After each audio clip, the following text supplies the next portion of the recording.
अस्सलाम वालेकुम students.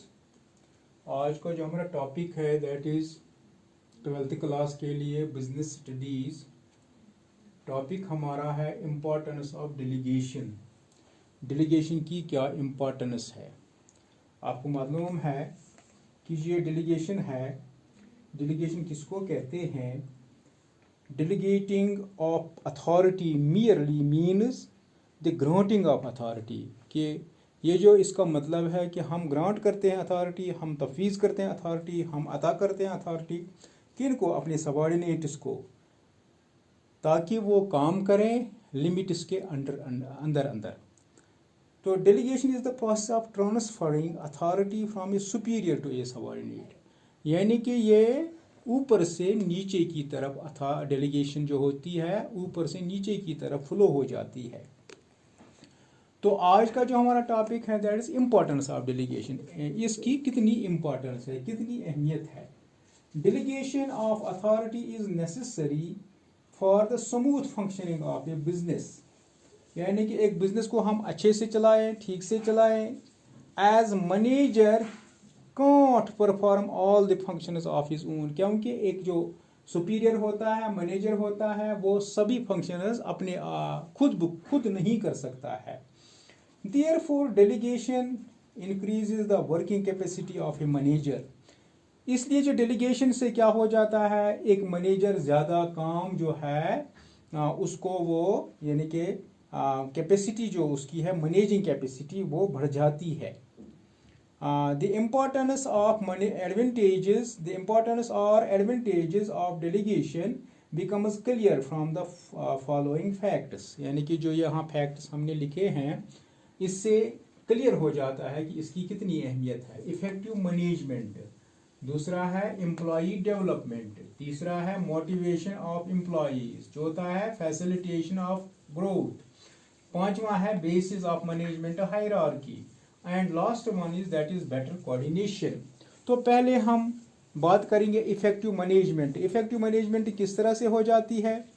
Delegation of authority helps the managers to free themselves. यानी कि मैनेजर अपने आप को फ्री करते हैं। किन चीज़ों से फ्री करते हैं। From the burden of routine tasks. यानी कि जो रूटीन टास्क्स होती हैं, जो डे टू डे टास्क्स होती है, उनसे वो अपने आप को फ्री करते हैं। They can then focus better on such priority areas.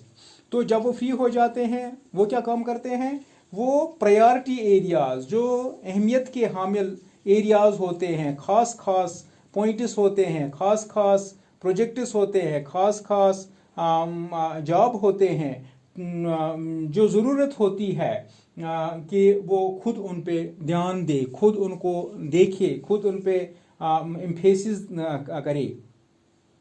Delegation enables them to concentrate more on diversification and expansion of business activities.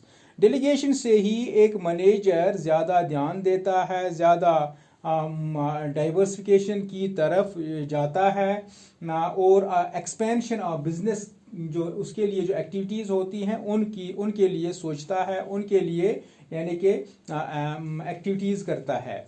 They can concentrate on core areas, जो बुनियादी एरियाज हैं उन पे वो ज़्यादा ध्यान देते हैं। Which results in developing opportunities. इससे क्या हो जाता है, नई नई अपॉर्चुनिटीज़ अराइज हो जाती हैं to excel in their respective areas. और उनको अपने जो उनके अलग अलग एरियाज हैं वहाँ जो अपॉर्चुनिटीज़ बनती हैं उन पे एक्सेल किया जाता है, उनको उन पे ज़्यादा काम किया जाता है, उन पे ज़्यादा यानी कि अच्छे से काम किया जाता है, एफिशिएंसी से, इफेक्टिवनेस से। तो दूसरा पॉइंट है दैट इज़ एम्प्लॉई डेवलपमेंट। इसी डेलीगेशन से हम अपने एम्प्लॉयज़ की डेवलपमेंट करते हैं, क्योंकि हम अपने एम्प्लॉयज़ को जो नए नए पोस्ट्स हैं यानी कि प्रमोशन के लिए आने वाले यानी कि जो हायर पोस्ट्स हैं, हायर पोजीशंस हैं, उनके लिए तैयार करते हैं। Delegation develops an enthusiasm among the subordinates. यानी कि सबॉर्डिनेट्स में एक बेकरारी पैदा हो जाती है to deal effectively with great challenges. कि वो जो बड़े बड़े चैलेंजेस होते हैं उनके लिए उनको वो डील करते हैं। It motivates the employees to develop themselves, इससे हमारे एम्प्लॉयज़ तैयार हो जाते हैं कि वो अपने आप को डेवलप करें for higher positions as they are given opportunities, कि उन्हें मौका मिल जाता है टू यूज़ दियर स्किल्स, कि वो अपने कैपेबिलिटीज़ को, अपनी एबिलिटीज़ को, अपने टैलेंट्स को इस्तेमाल उनका करें for gaining excellence in their jobs, ताकि उनके जॉब में एक्सेलेंस यानी कि उनको मिल जाए। तो तीसरा पॉइंट है that is motivation of employees, इससे क्या हो जाता है, हमारे एम्प्लॉयज़ मोटिवेट हो जाते हैं जब डेलीगेशन ऑफ पावर्स हो जाती है, अथॉरिटी हो जाती है। Delegation involves faith on the part of superiors and commitment on the part of the subordinates, यानी कि सुपीरियर कितना भरोसा करता है अपने एम्प्लॉयज़ पे, अपने सबॉर्डिनेट्स पे, और हमारे सबॉर्डिनेट्स कितने कमिटेड हैं इस ऑर्गेनाइजेशन के लिए, इस डिपार्टमेंट के लिए। यहीं पे हमें ये पता चलता है। This helps in enhancing self esteem, इससे क्या हो जाता है, इनका जो सेल्फ स्टीम है यानी कि मोटिवेशन इनका जो हो जाता है वो बढ़ जाता है, इनका कॉन्फिडेंस जो होता है बढ़ जाता है, और यानी कि ठीक से बढ़ जाता है, अच्छा उसमें इंक्रीज हो जाता है। Thus it motivates all of them, which is essential for smooth achievement of organizational goals. तो ये इसकी वजह से हमारे एम्प्लॉयज़ जो होते हैं वो मोटिवेट हो जाते हैं। जब उनमें मोटिवेशन आ जाता है तो हम अपनी ऑर्गेनाइजेशन के गोल्स को अच्छे से ठीक से हासिल कर सकते हैं। तो चौथा पॉइंट है that is facilitation of growth, यानी कि हमें ग्रोथ के लिए इससे यानी कि फैसिलिटेशन मिल जाता है, मदद मिल जाती है।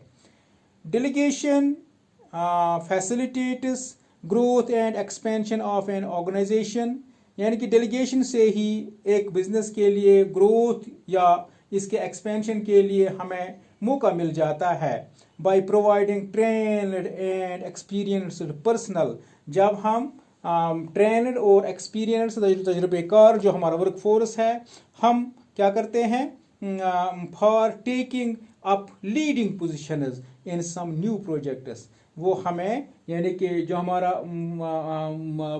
वर्क फोर्स होता है वो स्किल्ड होता है, वो कैपेबल होता है, उनमें पोटेंशियल होता है, उनमें एक्सपीरियंस होती है, तो नए नए प्रोजेक्ट्स के लिए हमें नई एम्प्लॉयमेंट नहीं करनी पड़ती है, क्योंकि हमारा जो वर्क फोर्स होता है वो कैपेबल होता है, वो एबल होता है। हाँ, बेसिस, हाँ, fifth one point that is basis of management hierarchy. Delegation of authority determines who has to report to whom, यानी कि कौन किसके सामने जवाबदेह है। Creates the chain of superior subordinate relationship, तो यहाँ पे एक चेन बन जाती है, कौन सबॉर्डिनेट कौन यानी कि सुपीरियर, इनका जो रिश्ता है, इनकी जो रिलेशनशिप है, which is the basis for hierarchy of management, जो बुनियाद होती है मैनेजमेंट की हायरार्की के लिए। तो six one point that is better coordination. The elements of delegation namely, जैसे अथॉरिटी है, जैसे रिस्पॉन्सिबिलिटी है, जैसे अकाउंटेबिलिटी है, clearly defines the powers, duties and the answerable attached, यानी कि किसके कितने पावर्स, किसके क्या क्या पावर्स, किसकी क्या ड्यूटी, और कौन answerable to the various positions in an organisation, जो अलग अलग पोजिशंस होती हैं एक ऑर्गेनाइजेशन में। This helps to avoiding overlapping of duties, इससे क्या हो जाता है, ओवरलैपिंग ऑफ ड्यूटीज़ ख़त्म हो जाती है। रिजल्टेंटली नतीजा क्या निकलता है, better coordination among various departments, जो अलग अलग डिपार्टमेंट्स होते हैं उनमें एक बेहतर तालमेल बन जाता है। And the functions of management gets established, तो मैनेजमेंट की जो फंक्शंस हैं वो इस्टेब्लिश हो जाती हैं। थैंक्स।